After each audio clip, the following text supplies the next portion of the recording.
सभी पत्रकार बंधुओं का भारतीय जनता पार्टी कार्यालय मंगल कमल में पहुंचने पर हार्दिक अभिनंदन, हार्दिक स्वागत। हमारे बीच में भारतीय जनता पार्टी के वरिष्ठ नेता जी मैं बात करूंगा इस बार यहीं हो रोहतक राज्यसभा सांसद जिनकी जीवा पे मां सरस्वती का वास है, ऐसे आदरणीय श्री रामचंद्र जी जांगड़ा हमारे मध्य में पहुंचे हैं और उनके साथ साथ भारतीय जनता पार्टी के हमारे जुझारू जिला अध्यक्ष श्री रणवीर सिंह जी ढाका, भारतीय जनता पार्टी के प्रदेश के सह मीडिया प्रभारी श्री शमशेर सिंह जी खरक, भारतीय जनता पार्टी की प्रदेश की सचिव श्रीमती रेणु जी डाबला, भारतीय जनता पार्टी के वरिष्ठ नेता पूजनीय संत श्री सतीश महंत जी महाराज जी, वो भी यहाँ पर विराजमान हैं। उनके साथ साथ हमारे श्री राजकमल जी सहगल, पूर्व के अंदर महापौर रहे रोहतक के अंदर, हमारी सुनीता जी भाटिया हमारी वरिष्ठ नेत्री हैं, वो भी यहाँ पर उपस्थित है, मीना जी अटकान, हमारे अमित जी बंसल, सभी कार्यकर्ता यहाँ उपस्थित है। मेरी प्रार्थना है आदरणीय श्री रामचंद्र जांगड़ा जी से कि वो आप प्रेस को संबोधित करें। आदरणीय श्री रामचंद्र जी जांगड़ा, राज्यसभा सांसद। लगा दिया जी बताओ। हमारे सनी शर्मा जी ने सभी का परिचय आपको दे दिया है। मेरे सभी प्रेस के मित्र, छायाकार, पत्रकार और जो सोशल मीडिया के मेरे बंधुओं को मैं सभी को नमस्कार करता हूं, सभी का स्वागत अभिनंदन करता हूं। आज भारत माँ के महान सपूत स्वर्गीय श्यामा प्रसाद मुखर्जी की जन्म जयंती है। 6 जुलाई 1901 को कलकत्ता के अंदर आशुतोष मुखर्जी जी के यहाँ उनका जन्म हुआ था। केवल मात्र 28 साल की आयु के अंदर वो बंगाल असेंबली के मेंबर बने, मंत्री बने वहाँ पर। इंटरिम गवर्नमेंट जब आज़ादी के बाद बनी 1947 में, उसमें नेहरू मंत्रिमंडल के अंदर वो शिक्षा मंत्री बने। जब पंडित नेहरू जी ने शेख अब्दुल्ला को रियायतें देते हुए उनको प्रधानमंत्री के पद की संज्ञा दे दी, कश्मीर के अंदर अलग झंडा उनका मान लिया गया और अलग सी संवैधानिक व्यवस्थाएं वहाँ पर जम्मू कश्मीर में मान ली गई, तो उसके विरोध स्वरूप उन्होंने त्यागपत्र देके एक नारा दिया पूरे देश को कि एक ही देश में 2 प्रधान, 2 विधान और 2 निशान नहीं चलेंगे। और उन्होंने कहा कि जम्मू कश्मीर भारत का हिस्सा है, अखंड भारत का हिस्सा है, इसके अंदर अलग से संवैधानिक व्यवस्थाएं मुझे स्वीकार नहीं है कि हम जम्मू कश्मीर के अंदर परमिट लेके प्रवेश करें। मैं इस व्यवस्था को तोड़ते हुए बिना परमिट के श्रीनगर जम्मू कश्मीर के अंदर जाऊंगा। और जैसा कि पूरे देश को पता है, इतिहास के पन्नों के ऊपर दर्ज है, वो बिना परमिट के जम्मू कश्मीर के अंदर एंटर हुए, उनको गिरफ़्तार कर लिया गया और 23 जून 1953 को संदिग्ध परिस्थितियों में वहीं श्रीनगर की जेल के अंदर उनका स्वर्गवास हुआ, उनका निधन हुआ। आज ऐसे महान भारत माँ के सपूत के जन्मदिन के ऊपर, उनकी जयंती के ऊपर हम सब यहाँ पर इकट्ठे हुए हैं। इसके साथ साथ मैं हरियाणा सरकार के संबंध में आपके सामने कहने के लिए प्रस्तुत हुआ हूँ। जब से मुख्यमंत्री के तौर पर माननीय नायब सिंह सैनी जी ने हरियाणा की बागडोर संभाली है, एक के बाद एक जनता के कल्याण के लिए, जनता की सुविधाओं के लिए फैसले किए जा रहे हैं। बहुत बड़ा फैसला तो भारत का जनप्रतिनिधित्व का एक पहला अंश तो है, पहला अंग होता है, पहली सीढ़ी होती है सरपंच गांव के। उनको 21 लाख तक के काम करवाने की व्यवस्था उनको दे दी गई। बहुत सी अन्य छूटें, और एक बहुत बड़ा जो लोकतंत्र के अंदर जो फैसला किया गया कि जब भी कोई कार्यक्रम होगा सरकारी, तो डीसी एसपी के साथ सरपंच की कुर्सी लगेगी। और उससे भी बड़ा एक जनतांत्रिक जो निर्णय किया गया, ये किया गया कि जो ग्राम सचिव होता है उसकी एसीआर के ऊपर गांव का सरपंच टिप्पणी लिखेगा। ये बहुत बड़ा फैसला है लोकतंत्र के अंदर। उसके साथ साथ पूरे हरियाणा प्रदेश में गरीब वर्ग के जितने लोग भी प्लाट लेने से वंचित रह गए थे अंबेडकर आवास योजना के तहत, पूरे हरियाणा प्रदेश के अंदर, जिनमें रोहतक के अंदर मैं प्रमुख था और मुख्यमंत्री जी ने पानीपत से इस कार्यक्रम की शुरुआत की थी, पूरे प्रदेश के अंदर उनको प्लाट देने के लिए और जो पेंशन से वंचित रह गए थे उनको पेंशन देने के लिए अभियान की शुरुआत की और सबको दे दी गई।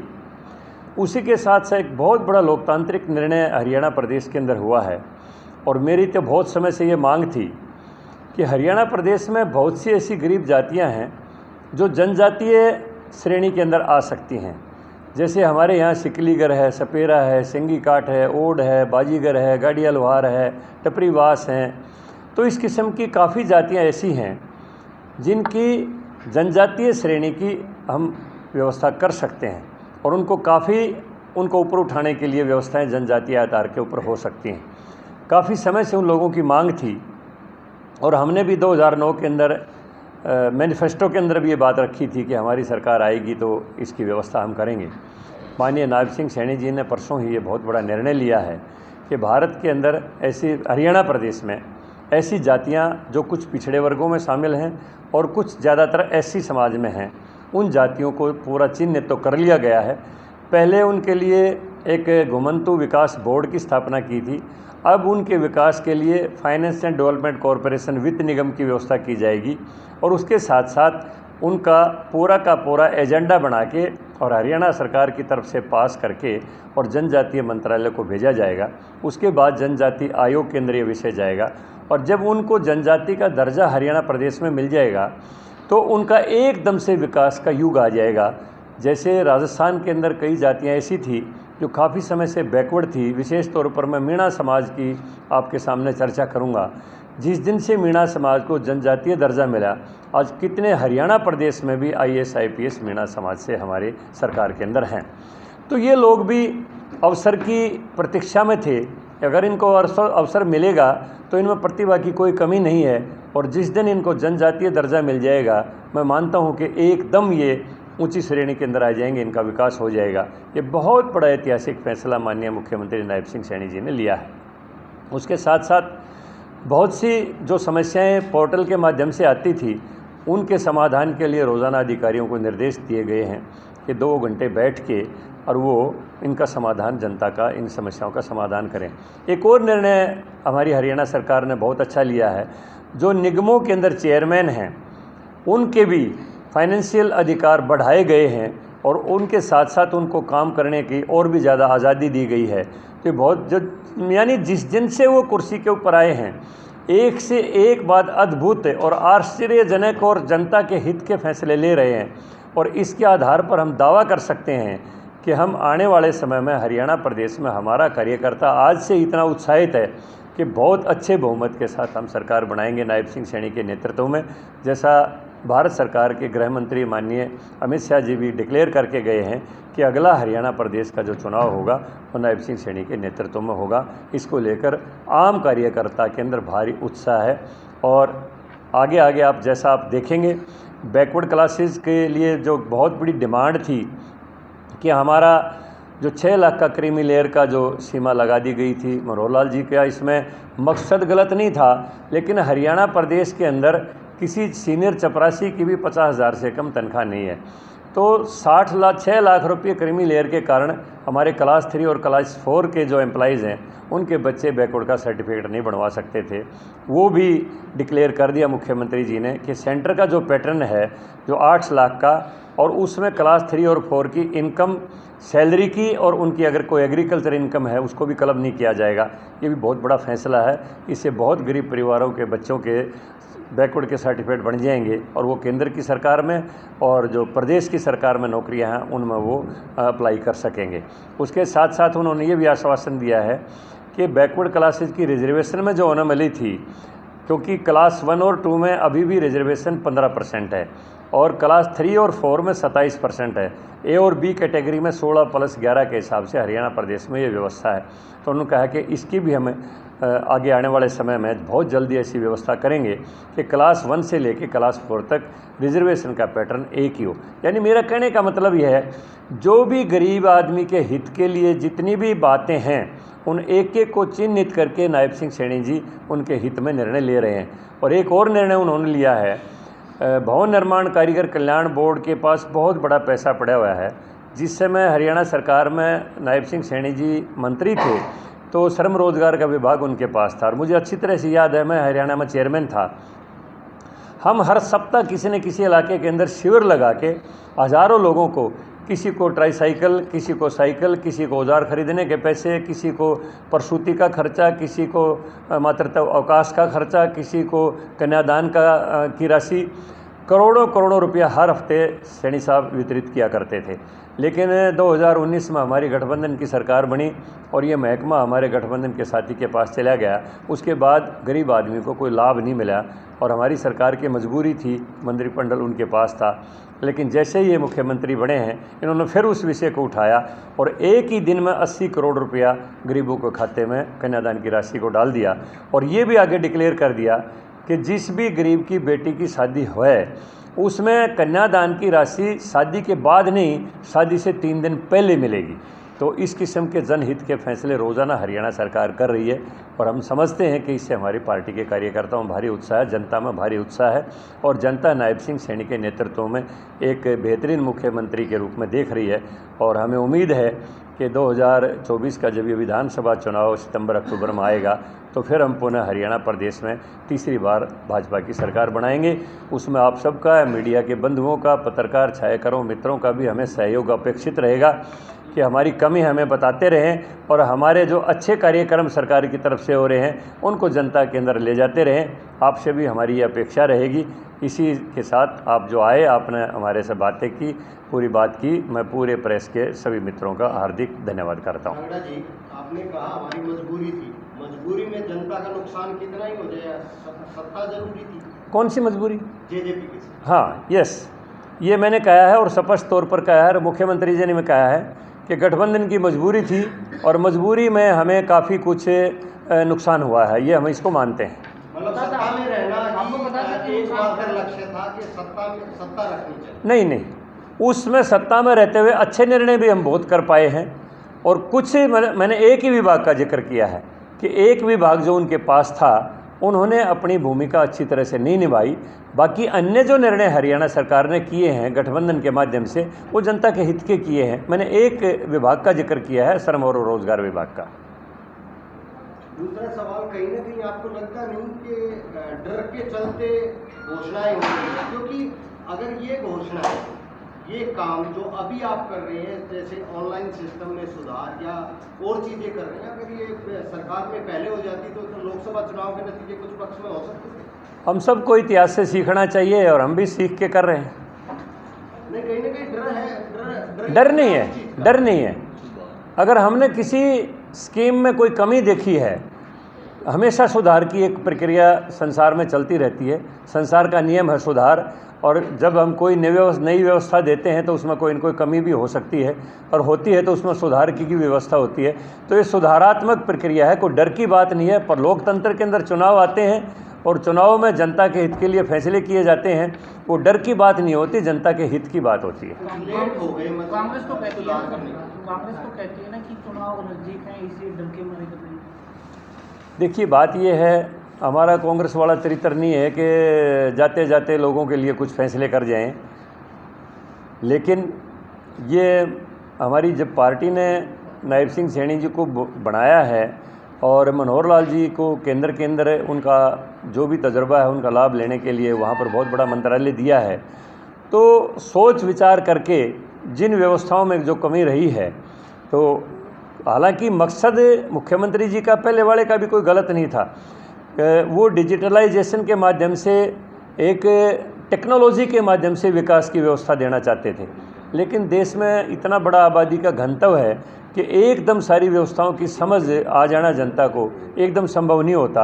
और हम ये मानते हैं कि धीरे धीरे इनका लागू करना चाहिए था, लेकिन एकदम होने में कुछ थोड़ा सा उलझाव हुआ है और अब उन व्यवस्थाओं का सुधार हो रहा है। आपको लगता है कि जो ये कमियां रही उसकी वजह से लोकसभा चुनाव में आपको खामियाजा होगी? देखिए, दोनों ही बात होती हैं। कुछ कमियां होती हैं और कुछ हमारे खिलाफ इतना ज़बरदस्त एक प्रचार किया गया कि मोदी जी आए तो ये पूरे संविधान को बदल देंगे, दलितों का आरक्षण को ख़त्म कर देंगे, और इतना जनता को गुमराह करने की कोशिश की गई कि उसमें कुछ परसेंटेज वोट भ्रमित होकर हमारे खिलाफ चला गया। लेकिन वोट के परसेंटेज भी आज भी कोई बहुत ज़्यादा फ़र्क नहीं है। तो उस हिसाब से हम कह सकते हैं, जब अब आज कांग्रेस के दफ्तर के अंदर लोग खड़े खड़े उनको गालियाँ दे रहे हैं कि बताओ 8,500 रुपये महीना आपने कहा था कि खटाखट आपके खाते में आ जाएंगे, 1 लाख रुपया महीना हर महिला को मिल जाएगा। अब वो कूपन लिए खड़े हैं और कांग्रेस के लोगों को गाली दे रहे हैं, तो आने वाले चुनाव में वो उनको बख्शेंगे? तो ऐसे लोकतंत्र के अंदर जो तरीके नहीं अपनाने चाहिए वो तरीके कांग्रेस ने अपनाए, उसमें दुष्प्रचार भी है और जनता को लुभावने के लिए गलत तरीके, जैसे मैंने बताया कि 1 लाख रुपये साल के दे दिए जाएंगे, 8,500 रुपये हर महीने आपके खाते में आ जाएंगे, उनको साइन करके कूपन दे दिए गए और आज वो उनके दरवाजे के ऊपर खटाखट कर रहे हैं, भाई वो खटखट कहाँ रह गए, वो पैसे कहाँ गए हमारे। तो ऐसी चीज़ें एक बार काट की हांडी चढ़ जाती है लेकिन फिर वो दोबारा नहीं चढ़ती है। कांग्रेस का जो एक बार जो उन्होंने भ्रमित किया वो सारी जनता के सामने आ गई है और अब आने वाले समय फिर वो भारतीय जनता पार्टी है, क्योंकि अंतिम में सत्य की विजय होती है। अच्छा सर, हाथरस में जो घटना घटी है उसको किस तरह से देखते हो, क्योंकि बाबाओं पर आप पहले भी बोलते रहे, क्या बाबा के ऊपर मामला दर्ज नहीं होगा, FIR नहीं होगा? देखिए, काफ़ी संवेदनशील विषय है कि किसी भी आयोजन में इस तरफ भगदड़ मचना और इतने लोगों की जान चला जाना, ये मैं तो अपने व्यक्तिगत तौर पर बार बार ही कहता हूँ और जैसा रोज़ाना भी हमारे सारे मीडिया में भी आता है और हमारे शास्त्र भी कहते हैं, हमारी जो ख़ास तौर पर गांव की ग्रामीण जनता और औरत क्योंकि ज़्यादा संवेदनशील होती हैं, वो ज़्यादा भावुक होती हैं, उनकी संवेदनाओं को इस किस्म के बाबा ब्लैकमेल करते हैं। इस किस्म की जो भोली भाली जनता होती है उसको ब्लैकमेल करते हैं इस किस्म के लोग और वो इसका फ़ायदा उठाते हैं और ऐसे चेले बना लेते हैं। लेकिन हिंदुस्तान के अंदर आबादी का, जैसे मैंने बताया, इतना घनत्व है कि उसमें किस किस को आप रोकोगे। कोई भी कोई न कोई संत खड़ा हो जाता है और कोई न कोई अपना पंथ चला लेता है और आपने भी देखा है सब ने कि उसमें ज़्यादातर महिलाएं भाग लेती हैं और वही फिर इस किस्म के हादसों का शिकार भी ज़्यादा होती हैं।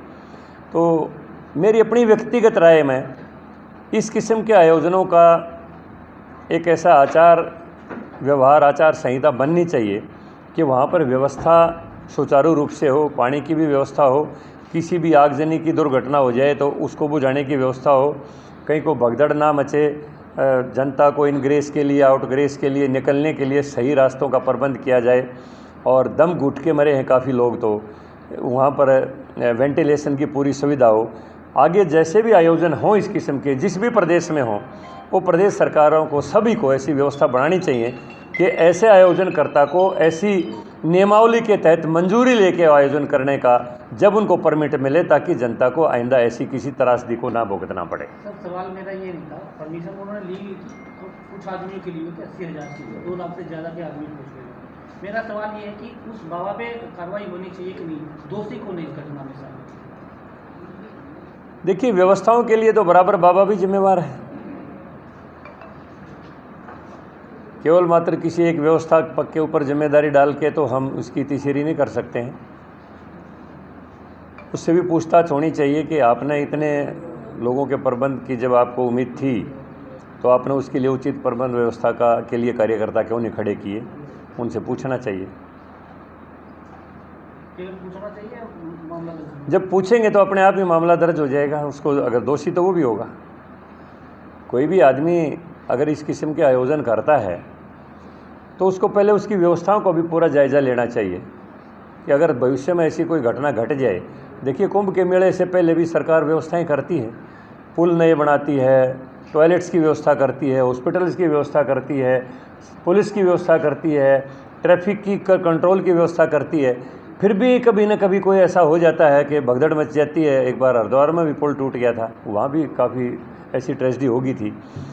वो तो, लेकिन फिर भी ये व्यक्तिगत है। कुंभ तो एक बहुत बड़ा पूरे देश का पर्व है, ये एक व्यक्ति विशेष का मामला है। और ऐसे जो बाबा लोग हैं उनके ऊपर भी एक आचार संहिता लागू करके उनको ऐसी व्यवस्थाओं के अंदर करना चाहिए, कानून के दायरे में, कि आइंदा जनता को ऐसी त्रासदी झेलनी ना पड़े। धन्यवाद। शेड्यूल्ड ट्राइब की बात करिए, हरियाणा में अब तक तो कोई अनुसूचित जनजाति, हाँ, अब तक नहीं थी, अब तक कोई भी नहीं, अब तक कोई नहीं। कितनी जनजातियों को या कितनी कम्युनिटीज को इसमें लाने अभी जैसे 20 के लगभग जातियों को चिन्हित किया है, जिनमें जैसे सपेरा है, उनका पहनावा भी अलग है, बोल भी अलग है, उनकी एक जगह रहने की व्यवस्था भी वो घूम के काम करते हैं। सिकलीगर है, वो घूम के सारा काम करते हैं। सिंगी काट है, वो घूम के करते हैं। गाड़िया लोहार है, वो घुमक्कड़ है, उनकी ड्रेस भी अलग है, उनका बोली भी अलग है, उनका रिहाइश भी अलग है। जो जनजातीय जातियों का जो एक पैमाना होता है, उस पैमाने के ऊपर काफ़ी जातियाँ हमारी हरियाणा में उतरती हैं और काफ़ी लंबे समय से उनकी मांग थी और मुख्यमंत्री जी ने इस कदम के माध्यम से बहुत ही अच्छा कदम उठाया है। उनको अगर जनजाति का जिस दिन दर्जा मिल जाएगा तो एकदम वो पिकअप कर जाएंगे। तो अभी किस स्टेटस पे है ये मामला? अभी उन जनजातियों को चिन्हित कर लिया, जैसे अब प्रदेश सरकार उसका प्रस्ताव बना के एसटी कमीशन को भेजेगी। नेशनल एसटी हाँ, सेंटर केंद्रीय मंत्रालय को भेजेगी। वो एसटी कमीशन के पास जाएगा, क्योंकि कमीशन को संवैधानिक अधिकार है। जैसे बैकवर्ड कमीशन को संवैधानिक अधिकार मोदी जी ने दिया है, जिस कमीशन को संवैधानिक अधिकार होता है उस कमीशन के फैसले को सरकार को इम्प्लीमेंट करना ही होता है। फिर उसमें इफ एंड बट नहीं होता, कोई कटौती नहीं होती। ये बहुत अच्छी व्यवस्था मोदी जी ने की है कि संवैधानिक अधिकार दे दिया। तो उस कमीशन के पास जाएगी। हम पार्लियामेंट में इस विषय को फिर मैं रखूँगा। मैंने पार्लियामेंट में अब भी रखा था, मैंने मुंडा जब मंत्री थे इस विभाग के, कि हरियाणा में ऐसी जातियां हैं उनको शामिल किया जाए। तो उन्होंने कहा था कि आप प्रदेश से प्रस्ताव भिजवा दो, हम शामिल कर देंगे।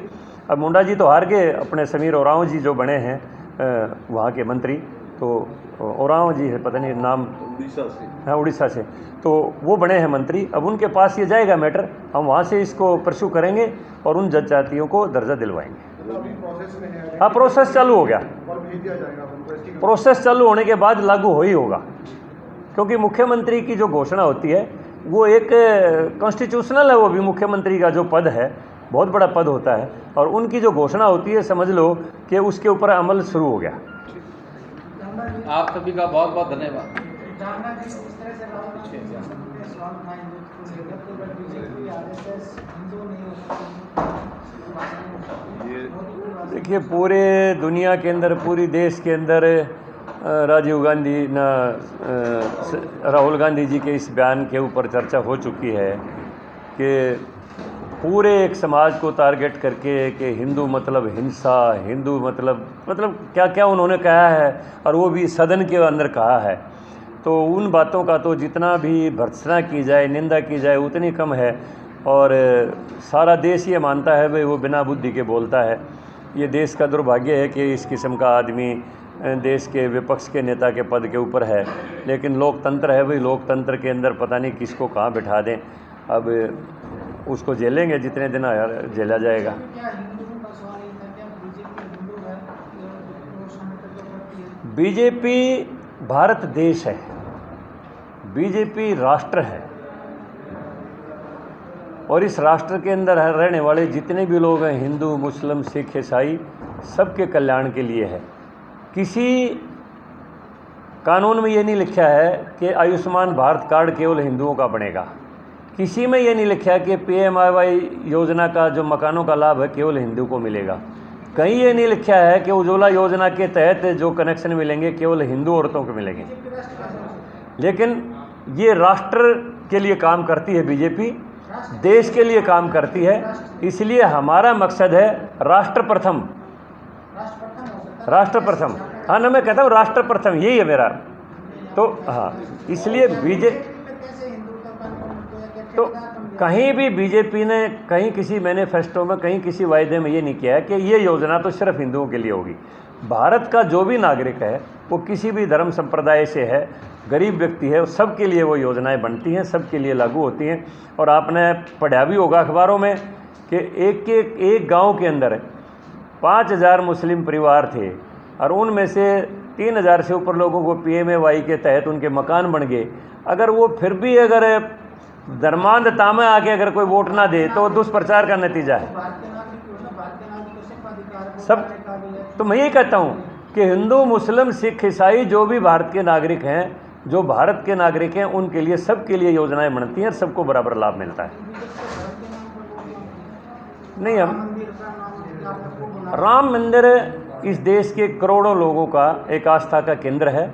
और बाबर जैसे आतताई ने एक विदेशी ने हमारी उस आस्था को समाप्त करने के लिए उसके ऊपर चोट की थी, बाबरी मस्जिद का निर्माण किया था, और ऐसा जो देश की संस्कृति के सभ्यता के ऊपर जो कलंक था वो पहले मिटा देना चाहिए था।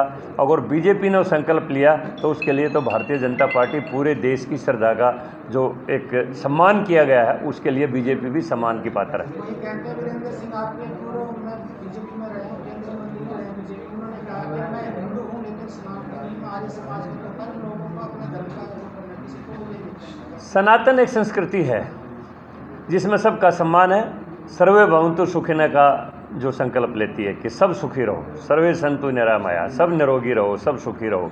सनातन एक ऐसी संस्कृति है, वीरेंद्र सिंह को पता नहीं सनातन संस्कृति के पूरे विश्लेषण का पता है कि नहीं है। हैं? आर्य समाजी मैं भी हूँ। सुरेंद्र जी, जांगड़ा जी ने पूरा स्वाध्याय कर रखा है, इस पर किसी दिन अलग से डिबेट कर लेंगे। धन्यवाद सर, आप सभी का बहुत बहुत धन्यवाद। आप सभी जलपान अवश्य लेकर के